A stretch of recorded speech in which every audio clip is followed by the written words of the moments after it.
老婆，我回来了。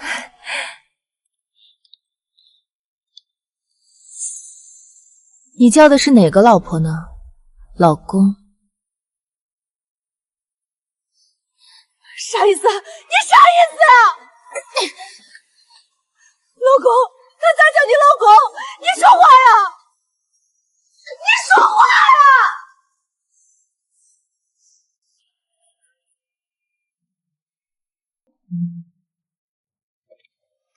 喂，老公啊。项目延期又要7年。什么？又要7年？佳琪，你听我解释，项目临时延期，我也是没办法。停！这几年我养老扶小你呢，你还要不要这个家？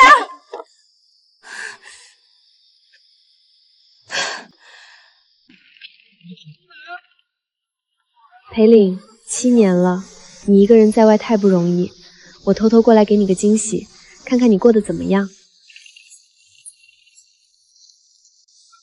大爷您好，打扰一下。你找谁呀？这是施工种地，闲杂人等不能随便进。大爷，我不进去，我想向您打听个人，请问你们这儿是不是有个叫裴岭的项目经理？你找裴林？你找俺女婿干什么？周叔，瞧你慌啥？大妹子，你这就不知道了吧？裴林可是咱们10里8乡公认的妻管严，谁敢玩什么花花肠子，你家女婿都不敢。哼，那当然，他可是我倒插门的女婿，借他100个胆子，他也不敢对不起我闺女。人家这穿着打扮，说不定是总公司上面安排来对接工作的领导嘞，你可别乱发脾气。我是有工作要找他，你们说的裴岭是他吗？是啊，这就是我女婿。原来真的是他。爸，我刚把饭菜做好，等裴林回来，你让他直接回家吃，别在食堂凑合了。哎，好嘞，我闺女就是知道心疼人。这位大姐，你是不是总公司来的？刚才我在那边就听见你说找我男人说工作的事儿啊。你男人？对啊，我是裴林老婆周叔叔，你叫我叔叔就行啦。哎呀，你今天来的可真不巧，儿子发烧了，他带儿子去城里医院了。是吗？那工作的事我晚点再找他。哎呀，去家里等吧。大姐，这里都是大老爷们儿，个个都是色鬼。你一个长得这么漂亮的女人家，在这待着可不安全。走，跟我去我家里等吧，他得好一会儿才回来呢。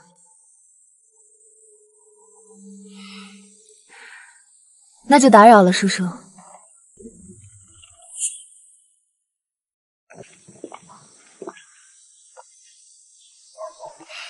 妈呀，你们大城市来的就不一样，皮肤就是好，跟那剥壳的鸡蛋一样。没什么，就是平时注意保养。我男人跟你皮肤一样，嫩嫩的，看来还是你们城里水土养人。但那又怎么样？即使我漂亮，工作好，上孝敬公婆，下照顾儿子，我的好老公依然背着我，有了另外一个家。叔叔回去了。是啊，叔，刚去工地看了眼。叔叔啊，能看恁男人多惦记你。刚才在镇上碰到裴林带孩子去看病，他说你喜欢吃板栗，让我孙路带给你。哎呀，他就是瞎操心。叔叔，你老公对你可真好啊。哎呦，大妹子，恁是不晓得，他男人对他那可不是一般的好。俺跟你说，在俺们这儿，他让裴林往东，裴林绝不敢往西。那个在工地上天不怕地不怕的裴项经理，只要叔叔两眼一瞪，眼泪一抹，他立马就得乖乖认错服软。婶子，恁快别当着外人的面埋汰俺了。行了，俺们先回了。真可笑，我那高知的、事事在婚姻中追求平等的老公，居然在外做了别人的妻管严。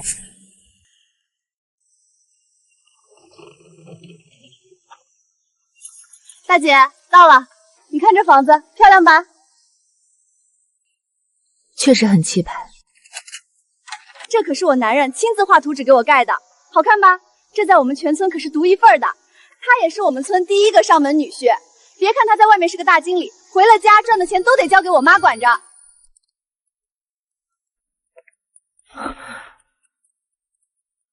儿女双全，一家6口，多么幸福的一家人啊！老婆，你相信我，这项目我必须去，但顶多2年，2年内我一定想办法调回总公司。我在家等你。等我回来后，如果你身体允许，我们就生个2胎，最好是个女儿，凑个好字。以后咱们一家人再也不分开。再也不分开，生个2胎。原来你所有的承诺都在另一个女人身上兑现了。老公，当初你走的时候说回来我们生个女儿，要不我们现在……老婆，你想什么呢？现在大环境这么不好，你看那些清醒的年轻人，谁还愿意生孩子？咱们有一个儿子挺好了，干嘛还要2胎找罪受？大姐，别站着看了，快过来坐，喝点茶解解渴。谢谢，你这房子装修的真不错。当然了，我们家有无线网，你可以连着玩手机，省流量费嘛。密码是110913。我男人特地设置成我的生日，他说这样这辈子都不会忘。老婆，这破山区连个信号塔都没有，网更别提了。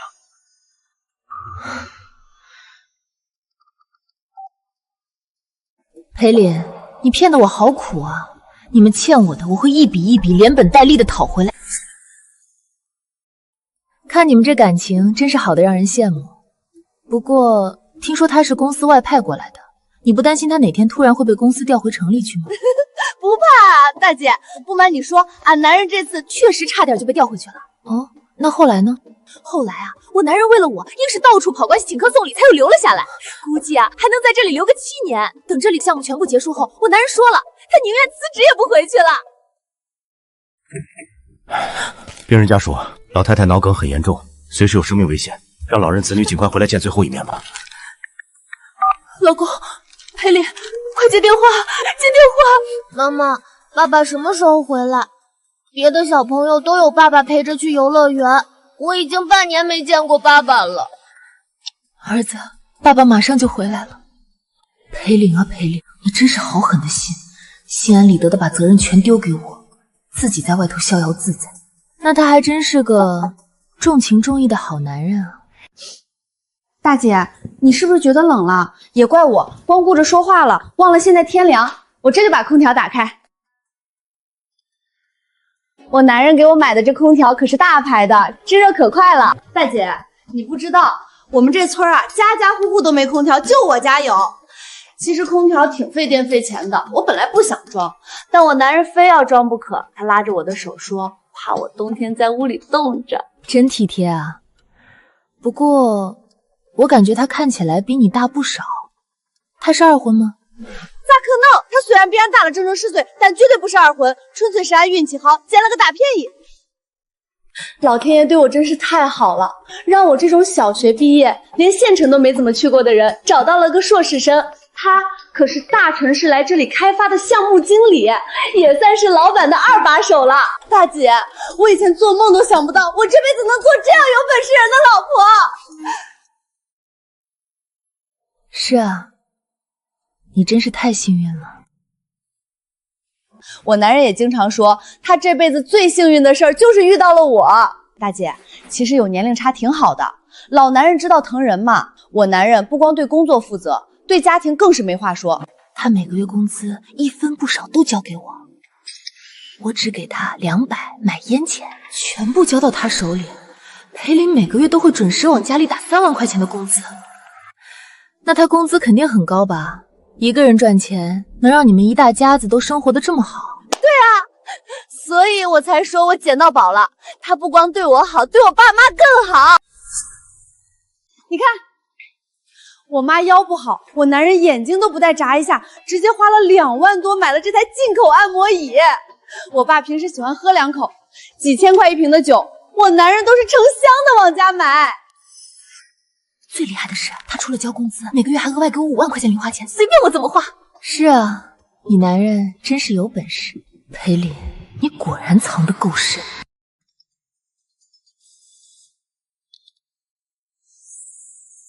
老公，怎么啦？你不是在忙吗？老婆，儿子还没退烧，医生说要在这边观察住院1夜，我身上钱不够了，老婆，你给我转点钱过来吧，300就够了。知道了，我等会儿就给你转过去。老公今晚不能抱着你睡了，你自己要乖乖睡觉啊，盖好被子别着凉了，一天不在你身边，我浑身就不舒服。裴林，你回来吧，妈在里面抢救，医生说情况很危险，她一直念叨都想见你一面。辛苦你了，老婆。可是工地项目现在进入关键时段，我实在走不开啊！求你了，哪怕只请1天假。自有天相，肯定不会出事的。老婆，家里就靠你了，我这边还有个会，先挂了。知道了。我撑不下去的时候，他电话永远打不通。原来他不是不会疼人，只是疼的不是我和孩子，真是讽刺至极。对了，咱们聊了半天，我都忘记问你叫什么名字了。江佳琪，这名字真好听，还是你们城里人有文化，会取名字。对了，佳琪姐，我男人今天回不来，要不然你今晚就在我家住下吧，等明天他回来了，你们再谈工作的事儿。好啊，那就打扰了。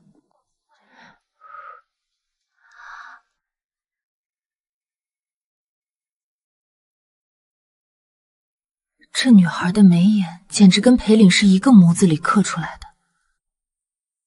小裴这孩真没啥可挑的，比亲人还孝顺嘞。可不是嘛，叔叔是独生女，咱搁这重男轻女一辈子都没直起过腰来。自从裴林成了咱家的上门女婿，对咱老两口比亲爹亲妈还好嘞。是他叫咱剜了一辈子的皮梁骨，彻彻底底挺起来了。裴林就是俺们家的顶梁柱，俺们这个家绝对不能没有他。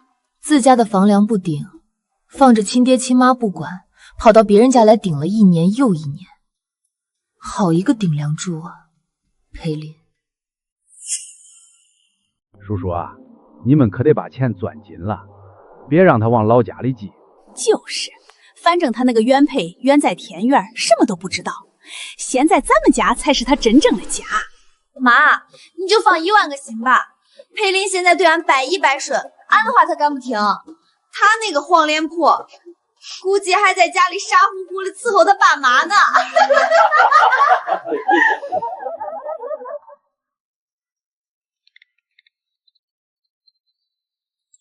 这2个决定并不解气，但是是对我人生的交代，也是他该受到的法律制裁。佳琪姐，昨晚睡得好吗？还不错。这件羽绒服给你穿，这是我男人新给我买的，洗过1次，我都没舍得穿呢。这山里挺冷的，我看你穿的有点少，万一冻到了可不好。你快穿上吧，别跟我见外。这件羽绒服几千块，我看了整整1个冬天，不是我买不起，而是舍不得买。我精打细算养全家，他却大方给别人花。人家老公都会给老婆买衣服，我跟你在一起这么多年，也没见你主动给我买过1件好衣服。钱都在你那儿，你想买什么就买什么吗？我买的怕你不喜欢。再说我也不会挑女装啊，万一买丑了你又要说我。原来不是他不会挑，只是他根本不想给我挑而已。谢谢。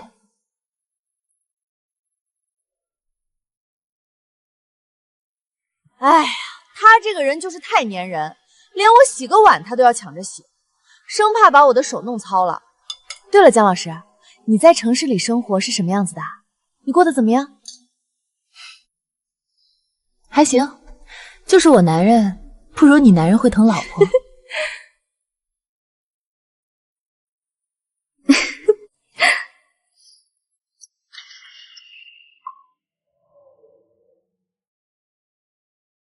老婆，我回来了。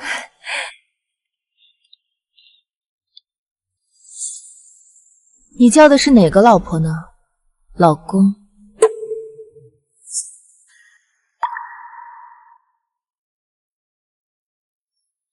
啥意思？你啥意思啊？老公，他咋叫你老公？你说话呀！你说话呀！叔叔，你别激动，你听我说，我会跟你们慢慢解释的，给我点时间好吗？解释什么？解释你跟我结婚10年了，准备说我们之间的婚姻关系早已名存实亡？还是解释你没有父母，没有儿子？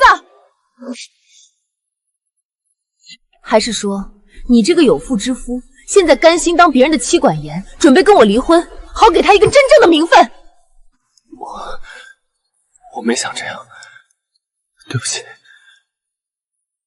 没想那样啊，没想成啥啊，佩玲，你啥意思啊？打算啥呀？你打算不要我了是？你今天不要我了是不是？你今天把话给说清楚。叔叔，你别这样，我没那个意思，是我对不起你，你给我点时间处理好吗？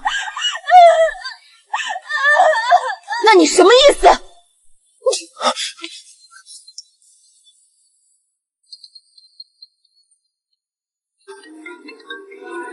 佳琪，求你别急。佳琪，看到裴礼了吗？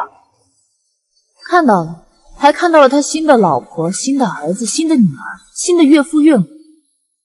这是他的新家，他现在是这个家的上门女婿。什么？爸，您看，这就是您的好儿子、新媳妇。裴玲，这就是你做的事儿！你没把我和你妈放眼里，没把你老婆孩子放心里，你是要气死我是不是？关掉，不要拍了！你想干什么就直接说。我没你这个儿子！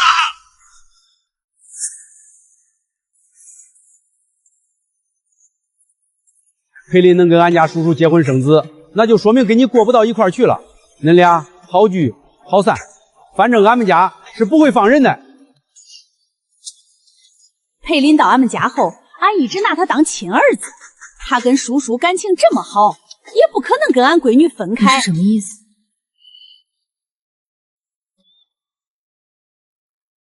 你还愿意要我吗？你这话是啥意思？他要是还要你，你就不要我了是不是？他只为你生了一个孩子，而我为你生了2个，我对你的贡献比他大。我总得想知道他的意思。我要你回去，跟这里永远断了。该你做选择了。你说过你最爱我，你说过我就是你的命。说，我现在就要听到你的答案。那不能就这样？哪样？维持现状。你在这边继续做你的上门女婿，我回去帮你孝敬父母，管理好家里家外。我的孩子活得像没爹的孩子，我继续过着守活寡生活。你要是不要这个家，我就死给你看！你说了要给我白头到老的，儿子、闺女，问你们爸爸，他到底要不要你们了？爸爸，你别不要我们好不好？爸爸，妈妈哭了，你哄哄她，你不是最怕妈妈哭吗？佳琪，是我对不起你，家里的东西我都不要，都给你。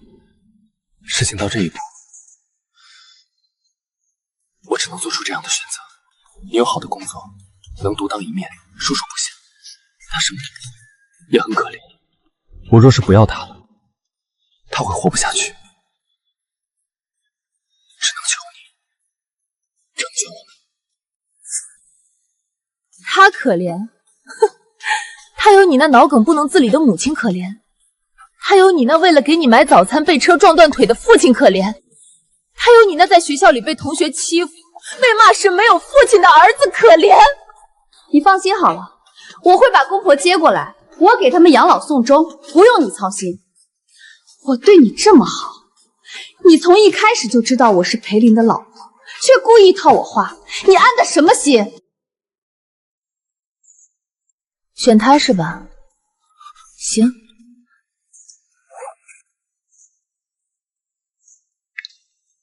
佳琪，你要干什么？别给爸妈打！怎么，敢做不敢当？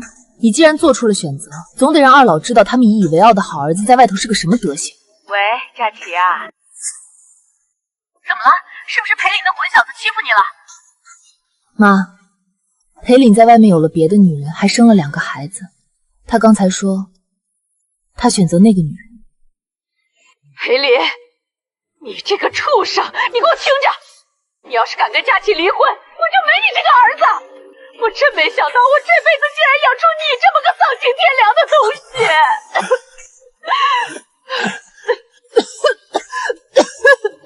你这么辜负佳琪，这么欺负她，你早晚会遭报应的。这么多年，我和你爸生病住院，哪里家外不是佳琪在操持？我和你爸只认他这一个儿媳妇，我今天就把话撂在这儿。你要是不回来，我就当你在外面死了，全当没生过你。那个小三儿，我就算是死，也绝对不会让他踏进裴家半步。那2个私生子，我们裴家绝不相认。给我断绝关系！怎么能这么说？孩子是无辜的呀！妈，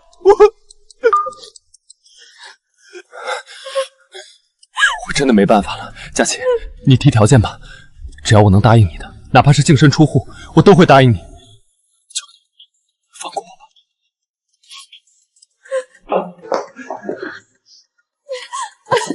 姐姐，我跟着求求你了，感情的事儿真的是不能强求的呀！你那么漂亮，学历又高又有本事，离开了他，你肯定能找到更好的男人。可我就不行了，我什么都没有，我只有裴凛了。求求你行行好，大发慈悲，把他让给我吧！周叔叔，你少在这里恶心人！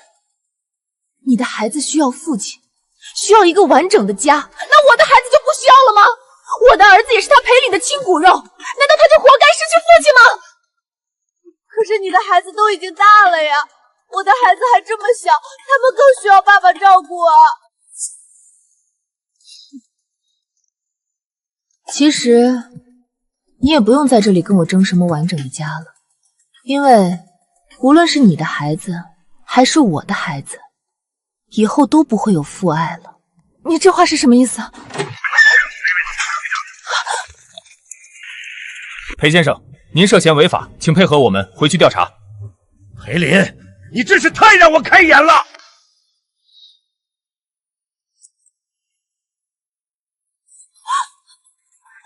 那么啥意思？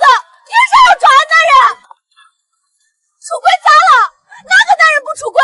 俺们又没有伤天害理，凭啥抓人？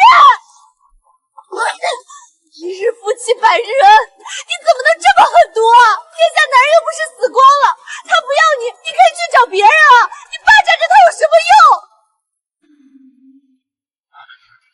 叔叔，别说了，求你别说了。他都已经答应你，家里的东西全都归你了，你还要怎么样？毒，心狠手辣。我只不过是做了一件最正确的事。你身上穿的，你住的这套大房子，你每天吃香喝辣的钱，这不仅是在侵犯我这个原配妻子的合法利益，在法律上这叫不当博得。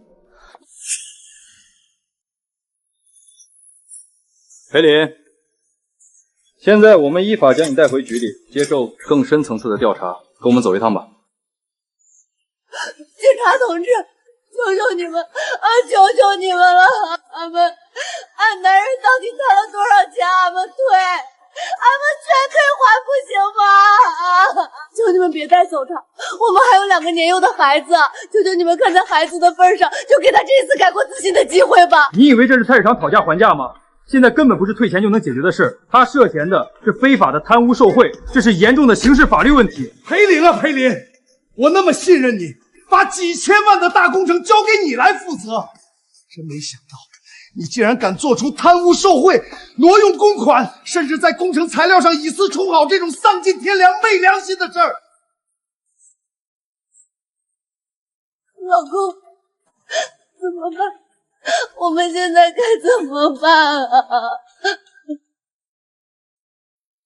周叔叔，你还有心思操心他？你还是先考虑考虑你自己吧。你和裴凛犯的可是重婚罪，我能成全你们的，或许就是送你们这对苦命鸳鸯一起去坐牢。老实点，江佳琪，你整我好了，整死我都可以。你为什么就是不肯放过一个无辜的女人？无辜？我真想一巴掌扇烂他。他无辜？一个知三当三，故意在我这个原配面前秀恩爱的人，你跟我说他无辜？如果不是他得意洋洋的跟我炫耀，说你1个月给他5万生活费，我上哪儿去找证据举报你贪污受贿？叔叔的是真的。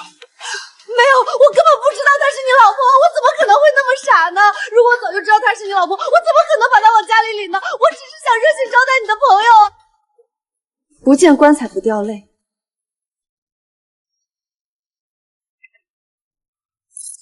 估计这次裴林肯定是要回去离婚的，就算他想拖着不离，叔叔也会寻死觅活逼他离，不可能让他两边都有老婆，这叫什么事儿？这女人也真沉得住气，居然谋撕破脸。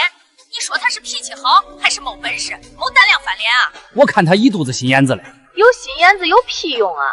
裴玲对他没感情了，现在谁不知道裴玲把咱家叔叔当个宝宠啊？裴林什么都听叔叔的，你信不信？只要叔叔闹两下，裴林肯定跟那个女人离婚。咱闺女把这个女人带回来，不就是故意挑拨这个事儿吗？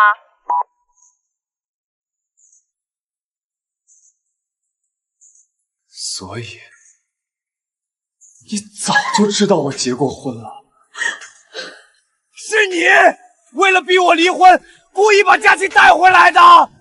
周叔叔，你把我当傻子一样耍，你说话呀！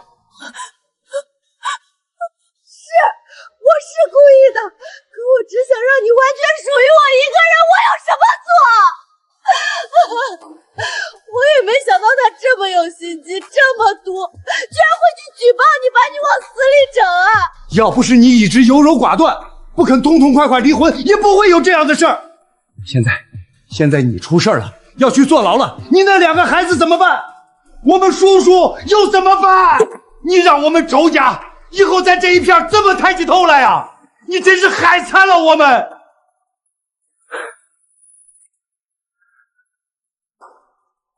哈哈哈哈哈哈！一场闹剧，公务人员同志，辛苦你们把人带走吧。裴经理真是糊涂啊！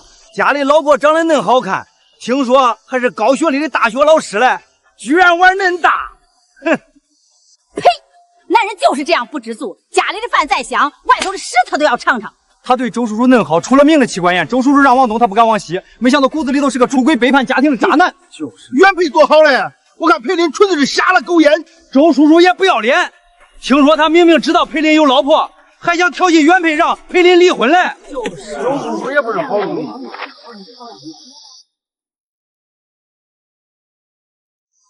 家里就交给你了，是我对不住你，找个好男人，重新开始吧。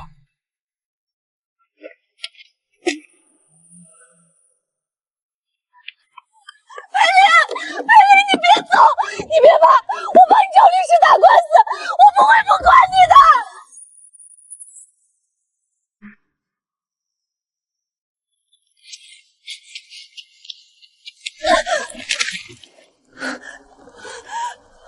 看出来了，抛开虚荣和算计不谈，他倒还真是爱上裴林了。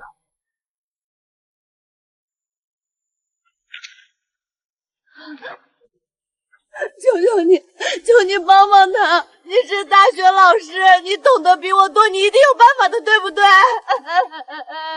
不跟你讲了，跟他分了也行，我什么都不要了，只要他不坐牢就行。不管你信不信，我对他是有感情的，不是因为钱。求求你救救他吧！看着他这副可怜又可恨的模样，我心里竟然连最后一丝恨意都消失了。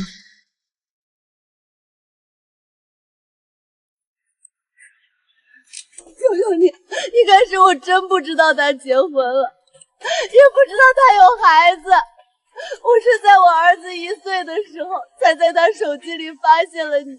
我已经没办法了，我们这个家离不开他呀！求你看在夫妻一场的份上，帮帮他，签个谅解书吧。放手！没办法，你心安理得花着他贪污的钱，到我面前耀武扬威，这就是你的没办法。你的眼泪一文不值，令人作呕。怎么能这么绝情？我不光不会帮他，我还要起诉你们重婚罪。你们俩就去监狱里做对苦命鸳鸯吧。爸妈，该交的证据我都交了，我不光告他贪污，还要起诉他和周叔叔重婚。起诉的好，我们裴家没有这种畜生，他敢做就得自己担着。佳琪，是咱们家对不起你，你想怎么做，妈都支持你。妈，您别这么说，就算我和他离了婚，你们也依然是我的亲人。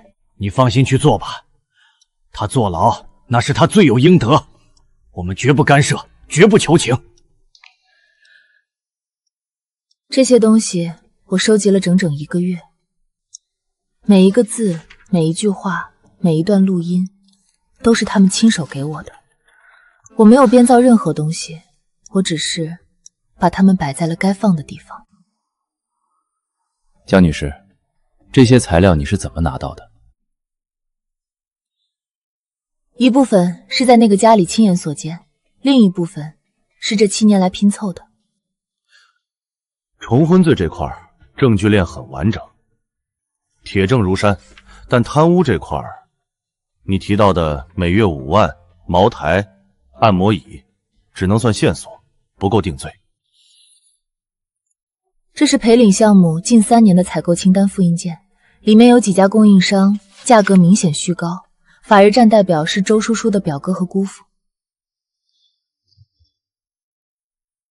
你做这些功课花了多久？7年，从他第一次说山区没信号开始。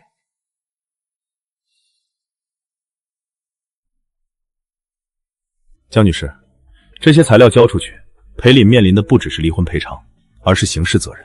你确定要走到这一步吗？他做那些事的时候，没有人问过他你确定要走到这一步。现在该我来问了。最后确认一遍你的诉求。第一，荣婚罪，他和周叔叔都要承担刑事责任。第二，净身出户，儿子抚养权归于我。第三，贪污受贿的证据我会实名举报。后面的事麻烦您了。我会全力以赴。律师，判决下来了吗？叔叔他怎么样了？周叔叔犯重婚罪，判处有期徒刑1年。那我推赃了呀！贪污9700万，受贿1000多万，红贿6000多万，挪用公款2000万，数罪并罚，判处有期徒刑7年。7年！全王，我要见佳琪，你帮我联系他，我要见他一面。江女士没有来，她让我转告你，除了这份离婚协议，你们之间没有任何好谈的。爸妈的情况怎么样了？医生说脑梗大面积发作，怕是挺不过今晚了。家属进去见最后一面吧。老太婆，你走了，我一个人在这个世上还有什么意思啊？婆婆去世后的第2天，公公因为伤心过度，心肌梗塞，他也跟着去了。他们从年轻到白头，终究是没法接受没有彼此的日子。二老生前就把2套房子和所有财产都过户给了小雨，他们待我如亲生女儿。这场风光的葬礼，是我作为原配儿媳，最后能为他们做的。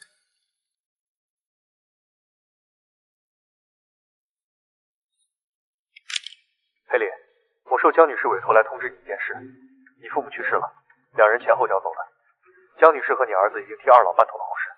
你说什么？我爸妈死了！爸妈，儿子不孝啊！儿子不孝啊！律师，你帮我跟佳琪说，替我谢谢他，谢谢他替我尽孝。你跟他说，我想见他一面，哪怕只是一面。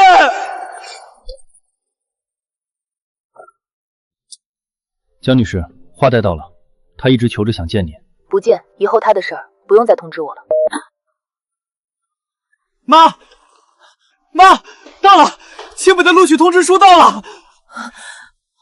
好儿子，你终于做到了，你爷爷奶奶在天上看到，一定会为你骄傲的。这是大喜事儿，怎么还哭上了？人到中年，我已经不需要轰轰烈烈的爱情。陈远懂我的底线，事事尊重，事事有回应。这种柴米油盐的细水长流，才是我真正的救赎。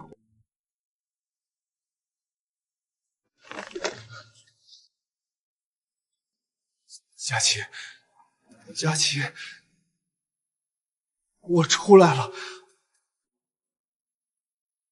我什么都没了，周叔叔出狱后早赶嫁了，我只有你和小雨了。佳琪，我错了，我真的知道错了。佳琪，我可以回家吗？哪怕让我给你们做牛做马赎罪都行，让我回家吧。回家？你可能忘了一件事，我听了你当年的建议，找了个好男人，二婚嫁人了，这里没有你的家。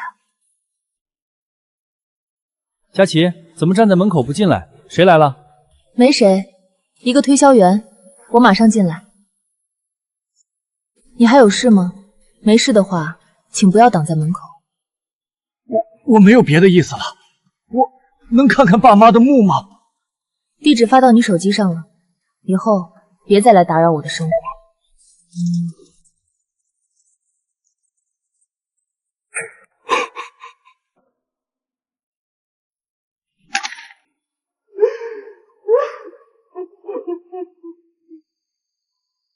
爸妈，我错了，我以为时间还很多，等我闯出名堂就能回来尽孝。可是时间没等我。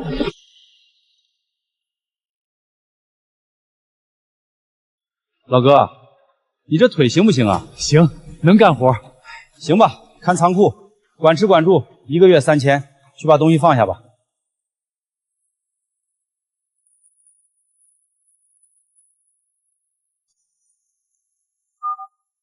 喂，是你吗？是我。你出来了怎么不告诉我？我打听了好久才找到你的电话，你知道我找你找了多久吗？当年就是他的一通电话把我送进了监狱，7年了，我还能说什么？你现在怎么样？活着，活着。我过得不好，那个男人对我不好，动不动就骂我是坐过牢的破鞋。他2个孩子也看不起我，我给他们洗衣做饭，他们连声阿姨都不愿意叫。你来接我走好不好？我跟你过，我们还像以前一样。叔叔，我现在1个月3000块钱，租的是工棚，左腿也废了，你觉得还能像以前一样吗？那你总要管我吧？当年要不是你，我怎么会落到这个地步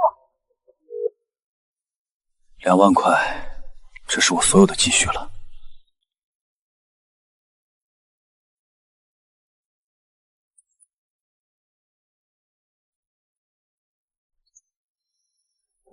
5年了，从讲师到副教授，再到现在的教授，这条路我走得不容易。多年前那个为了家庭奔波劳累，几度累到住院的自己，就像是上辈子的故事。多吃点儿，你最近做课题太辛苦了。谢谢。喝点牛奶，晚上好睡。佳琪，我们结婚吧。我不是要取代谁，只是想照顾你一辈子。好。接下来有请本年度全国优秀教师荣誉称号获得者江佳琪教授上台领奖。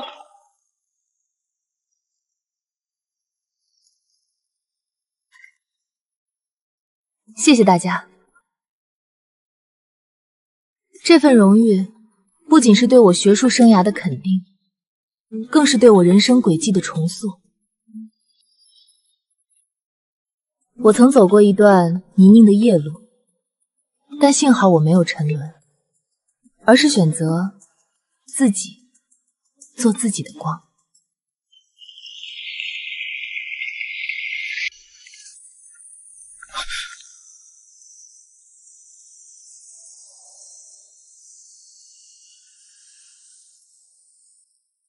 江教授，怎么了？没什么，就是突然觉得能遇到你是我这辈子最大的运气。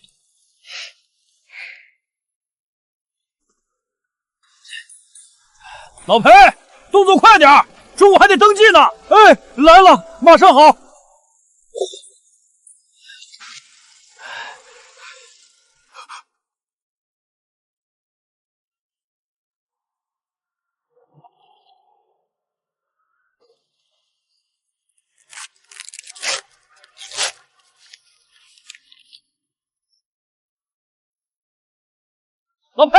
老裴，别写了，快起来，把仓库大门全打开。刘哥，咋了？这是不都只开半？集团大领导马上要来视察，听说要专门带着个国家级重大项目的大教授团队来咱们这儿做实践基地，这可是顶天的大事，把门口那乱七八糟的收拾干净，别给大教授留下坏印象，砸了大家的饭碗。我这就弄。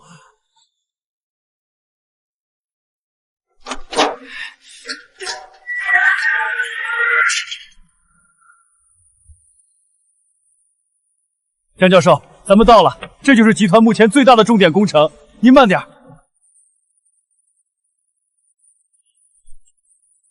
江教授，您看，这边整个区域都可以作为您课题的实践基地，我们全力配合。环境复杂一点没关系，关键是安全管理和数据记录要规范。先看看你们的物资仓储管理吧。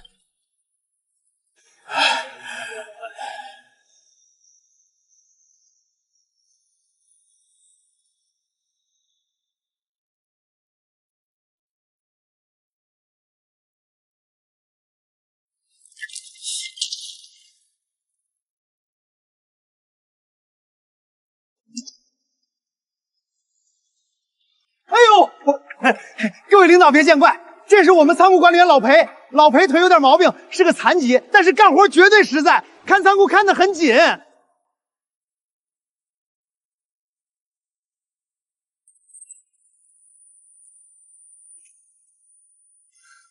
大认出我了，他肯定认出我了。他会不会马上指着我的鼻子，对所有人大喊这是那个重婚生子进过监狱的人渣？他会不会直接让保安把我像死狗一样扔出去？仓库这块的安全管理和物资摆放做的确实不错，没有明显的违规情况。走吧，我们可以继续看下一个工区了。好的，好的，江教授您这边请，前面就是主作业区。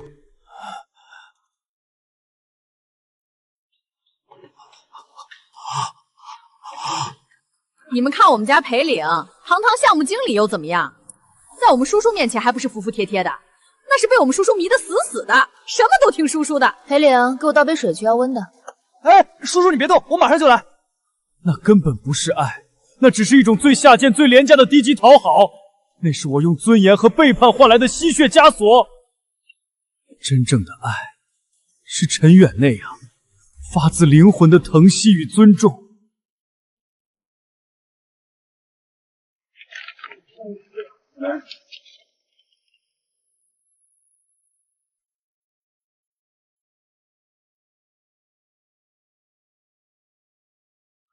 江教授，您在学术界取得的成就令人高山仰止，但在节目的最后，我有一个可能有些冒犯的问题想问您，您请讲。没关系，您的第一段婚姻曾经经历过极其巨大的波折，现在时隔多年回头看，您觉得那段被背叛的经历给您带来了什么？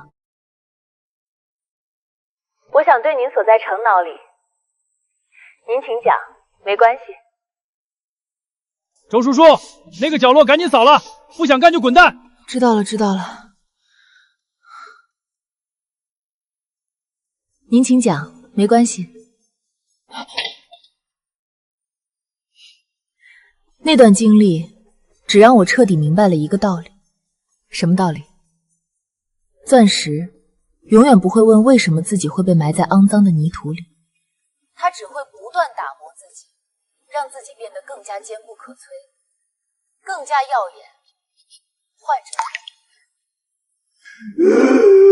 让自己的然后让那些试图掩埋他的人一败涂地，让最终挖到他的人三生有幸。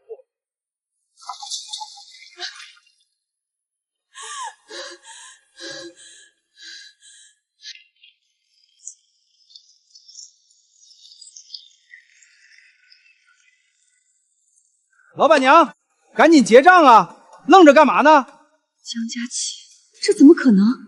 他当年明明被我踩在脚下，他怎么配这么风光？喂，你聋了是不是？磨磨唧唧的。对不起，对不起，这就来。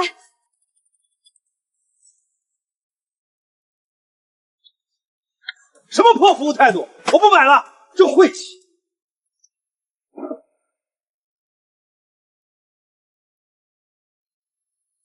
咦，恁看电视了没有？今儿那个江佳琪上电视领奖嘞，人家大学老师多出息，能挣大钱，还寻了个好老公。那个裴林当年真是瞎了眼了，可不是吗？说到底，那个周叔叔算个啥东西嘞？根本没啥真本事。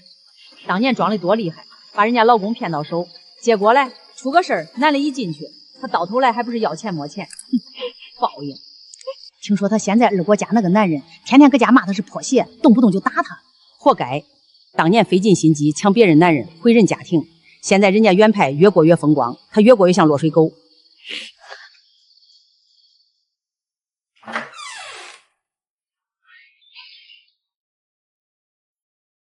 死哪儿去了才回来？去，下楼给我买瓶酒去。你他妈聋了是不是？老子让你去买酒，你自己没长腿吗？不会自己去买？反了你了！你一个坐过牢的烂货破鞋，还在老子面前摆什么臭架子？再甩脸子，老子弄死你！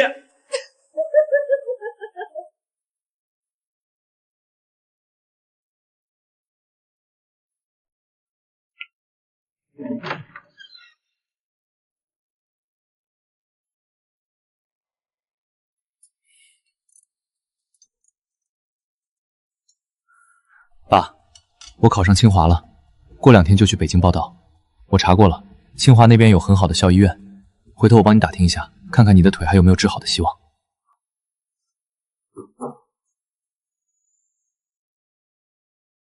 这是我出狱后吃过的最温暖的一顿饭，老天爷惩罚了我一切，却还给我留下了这唯一的光。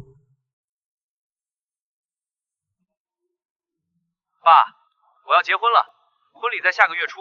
妈的意思是，既然是我的终身大事，你还是来一趟吧。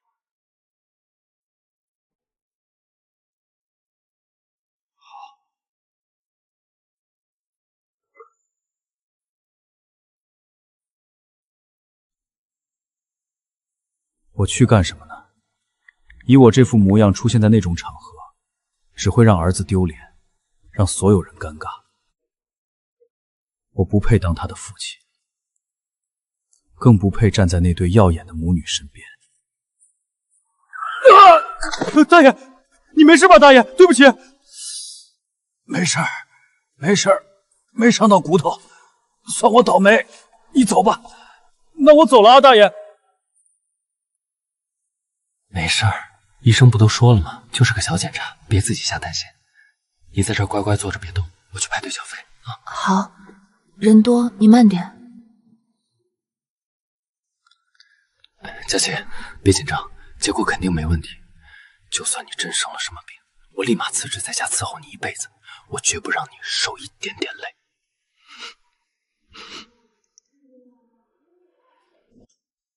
佳琪，你就在家辛苦一下，多担待点，我会想办法调回来陪你的。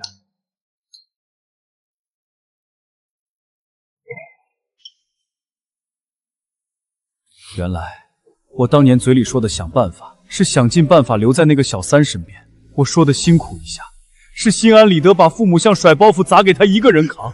而陈远，他什么都没标榜，只是默默把他当成命护着。江教授，您如今站在行业最高点，实现了人生的绝对逆风翻盘。大家都很好奇，对于曾经给过您巨大伤害的前夫，您心里是否还存有恨意？我从不感谢苦难，苦难就是苦难，它只会带来伤害。但我深深感谢那个在经历了背叛与毁灭后，硬生生从废墟里爬出来，重新站起来的自己。我没有提他的名字，不是刻意回避，而是我已经彻彻底底忘记了。遗忘一个人，不是强迫自己不去想，而是这个人对我的人生已经再无任何意义。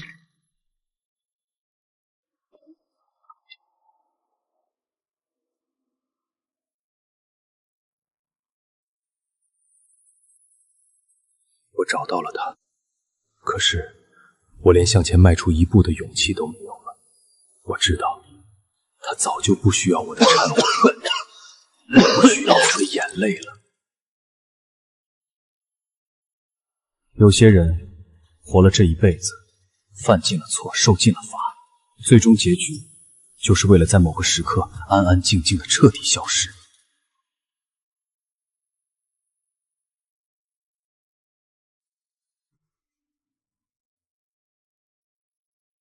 今天周末不用赶着去学校，慢慢吃。你煎蛋的水平越来越好了。那是，练了快4年了。以前总觉得幸福是轰轰烈烈的誓言，是跨越千山万水的奔赴，现在才明白，幸福就是每个早晨有人陪你吃早餐，下雨天有人提醒你带伞。昨天路过那家店，看到这个，觉得适合你。累的时候有个肩膀可以靠。怎么突然送我礼物？不突然，就是想送你。你上次说那条旧手链断了，我一直记着，好像有点紧。刚好，很好看。姜老师，这是我的毕业论文初稿，您有空的时候帮我看一下。写的这么厚，看来没少下功夫。姜老师，我听说您以前也经历过很难的事情，我就是想问您是怎么坚持下来的？很简单，当我发现除了自己没有人能替我站起来的时候，我就站起来了。教书这么多年，我教给学生的不仅是知识，我更想告诉他们，无论遭遇什么，都不要把自己的人生交给别人定义。姜老师好。你怎么来了？顺路，想着你课多，别饿着。你每次都顺路。地球是圆的，怎么走都顺路。姜老师，这是我画的您，送给您，画的真好，谢谢你。姜老师，我以后也想成为您这样的人。